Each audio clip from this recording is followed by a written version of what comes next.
cheval comme ça, c'était il y a 40 ans, en 1978. Depuis 78, il a toujours été recouvert de son garnissage et de son velours brun. Donc il n'y avait pas moyen de le voir comme ça. Donc il y a quand même des images qui sont assez exceptionnelles.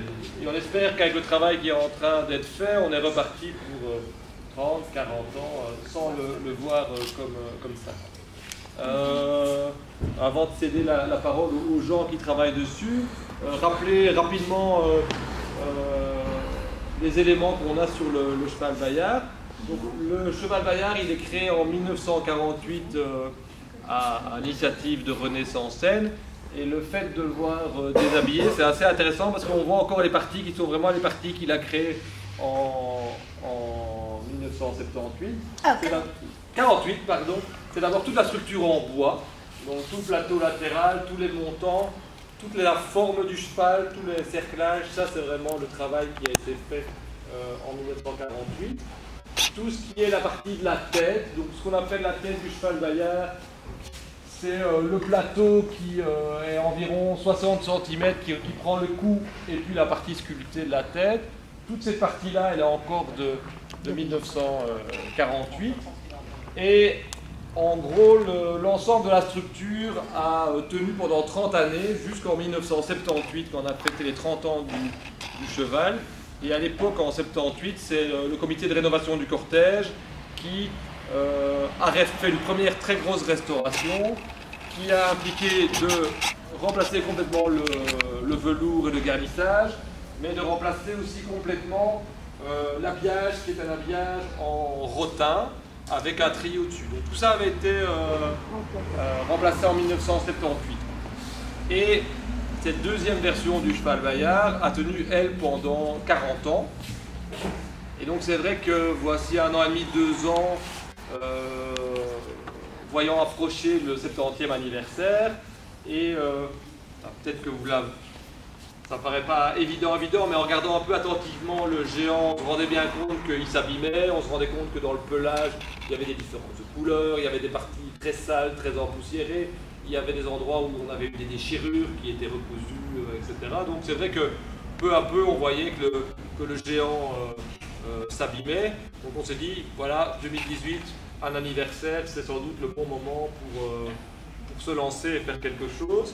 Et on a d'abord décidé de faire le point par l'intérieur du cheval pour voir à un moment, est-ce que si on remplace le tissu, ça ne serait pas intéressant de renforcer la structure, quoi.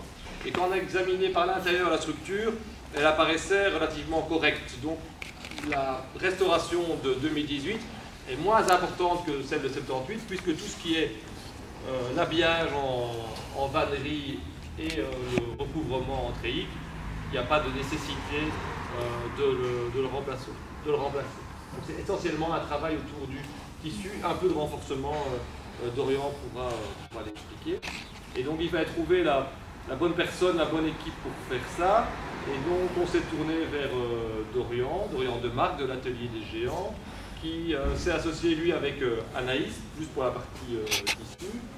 Dorian, on le connaît bien parce que à la fois il est investi dans la Ronde des Géants, donc on travaille ensemble sur le calendrier des Géants depuis très longtemps. Il a aussi travaillé sur le patrimoine de la Ducasse, remplacement de buste de Mademoiselle Victoire il y a une dizaine d'années. Il y a eu la copie de la tête du cheval Bayard qu'on a fait il y a 10 ans. Il y avait quand même toute expérience de travailler sur des géants animaux et sur des géants avec des vernissages. Donc c'est Dorian et Anaïs qui réalisent le travail. Alors, ils vont vous expliquer ça un peu en détail, expliquer ce qu'ils ont déjà fait. Mais effectivement, de l'intérieur, on ne voit pas tout. Et on n'a pas tout vu à ce moment-là. C'est vrai qu'il a fallu pour ça descendre le cheval au préalable. En fait, ça a été fait avec l'équipe, je pense, technique. L'équipe technique communaux. C'était le fait de séparer le cheval en deux parties, puisque vous voyez la partie basse, le panier qui est à l'arrière. L'idée, c'était, pour pouvoir enlever le tissu, il fallait absolument séparer les deux parties et ramener le plus près du sol le parti autour. Donc ça, c'est à souligner aussi. Remercier donc les services techniques pour leur soutien, en fait, en tous les cas, au niveau logistique, pour le démontage, pour les engrais, etc. Enfin, ce qui permet d'accéder effectivement à l'objet de la restauration, donc le cheval Bayard. Et donc de pouvoir, au fur et à mesure du dégarnissage, c'est-à-dire qu'on a avec Anaïs commencé à démonter pour pouvoir aller là où on ne voyait pas de l'intérieur, c'est-à-dire de commencer à découvrir un petit peu. On fait d'abord les éléments donc, de crinière qu'on peut voir ici au premier plan, donc, pour accéder donc, effectivement aux différentes coutures, voir comment le cheval avait été habillé, donc de procéder vraiment au démontage, donc à l'inverse de ce qui avait été fait en 78, donc au moment de la restauration de 78. Donc le cheval, une fois la crinière, la queue démontée, on pouvait enlever ensuite le velours et là enlever toutes les parties de rembourrage en fait, avec des éléments qui dataient encore de 48. Et un document en fait, avait été édité à la restauration de 78, qui a été un soutien aussi donc, pour la démarche, où était consigné donc, par monsieur Jean-François Masson. Donc, qui avait consigné un petit peu la restauration de 78 et les différentes étapes et les matériaux utilisés à cette époque-là. Donc en démontant le rembourrage, on s'est aperçu effectivement que la partie qui avait été refaite en 78 était encore valable. On pouvait encore conserver sur un matériau. Moi j'avais pu observer au moment de la reproduction de la tête de la copie en 2008 le matériau utilisé et les éléments, donc effectivement avec quoi ça a été réalisé. La tête elle est en fait en pâte à papier, donc sur une structure grillagée. Donc ça en fait on a pu voir aussi là, outre la restauration de 78, on a pu aller vraiment à la création là, du cheval et de la tête, on a pu retrouver vraiment la façon de réaliser là, la tête du cheval. Donc ça c'était assez intéressant. Et donc on va vraiment s'attacher pour ma part à renforcer donc, cette partie-là.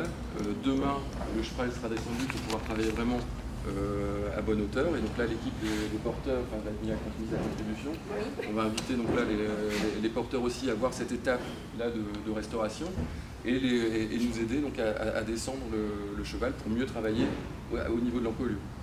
Et suite à ça, là il y a Anaïs qui va peut-être pouvoir vous expliquer un petit peu pour le rhabillage en fait, sur le dos. Une fois qu'on a eu démonté le velours et tout le rembourrage, j'ai pu découvrir chaque pièce qui composait le pelage et je l'ai retracé sur du papier pour faire un patron. Comme ça, avec le nouveau tissu, je pourrais recréer les pièces à l'identique. Pareil, toujours c'est le même travail à rebours. Donc je vais remonter en couture machine les parties qui étaient en couture machine et faire l'assemblage à la main.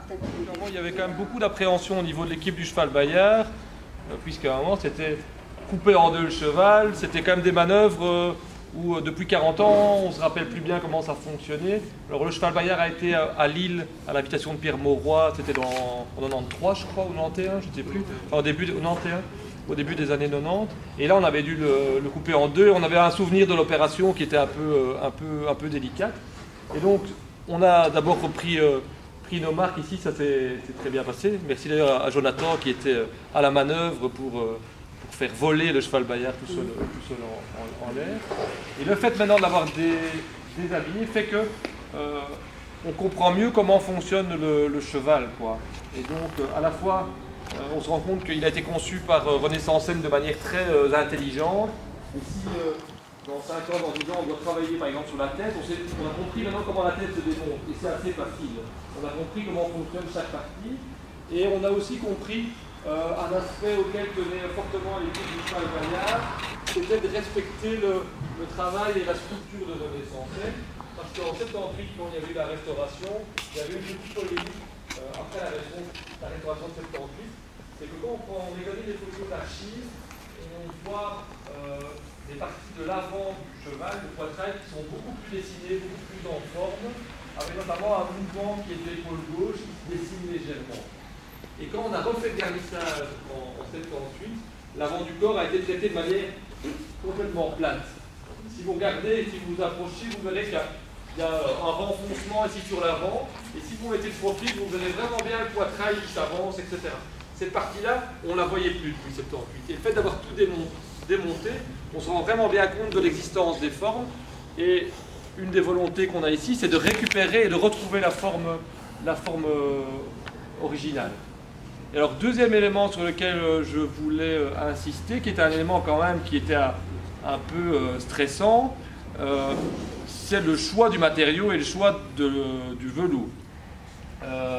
Alors, on a la chance au niveau de l'équipe du Cheval Bayard d'avoir une équipe qui est à la fois très bien organisée, où on sait que avec Micheline et Myriam Sansen, on a des témoins qui sont là depuis très très longtemps et donc qui ont un sens de conserver ce qui doit être conservé. Et donc depuis 78, ils avaient conservé l'échantillon de velours avec les références. Donc on avait vraiment l'échantillon qui était conservé, je crois que c'est chez Micheline.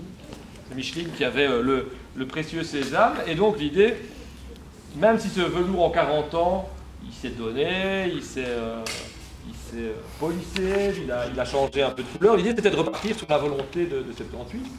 Donc il faut bien dire que, Dorian pourra l'expliquer, la recherche du tissu a été très compliquée. D'abord parce que le tissu de 78, on a trouvé le fournisseur, on a trouvé les références, mais on ne fabrique plus ça. Vas-y, je t'en prie. Oui, la démarche, c'est effectivement, on est retombé sur en menant l'enquête. Ça a fait en fait retrouver ce velours.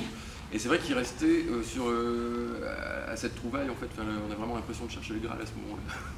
Et donc on est affairé et on s'aperçoit finalement chez le fournisseur que la pièce restante, on n'aura que 10 mètres sur le rouleau et il en faut 5 fois plus pour habiller le cheval complètement. Donc il faut une cinquantaine de mètres de velours.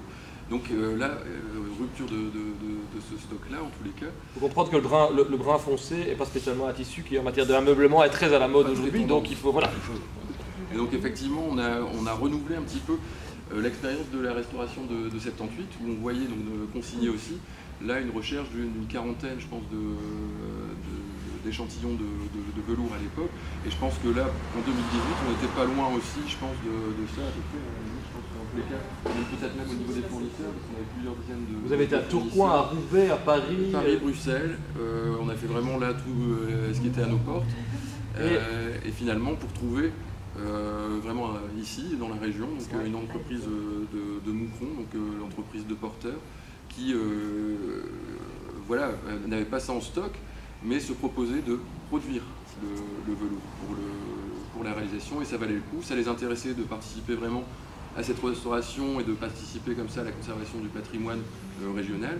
Et là, ils ont vraiment agi en partenariat pour faire des études de couleurs. Donc ils ont un laboratoire de couleurs, proposer les teintes. Donc on a vu ça ensemble hier. Et donc là, la production est lancée pour, dans une dizaine de jours, normalement, ils peuvent avoir produit les 50 mètres nécessaires à la restauration. Et donc on pourra être là dans les délais, normalement, pour rhabiller le Bayard.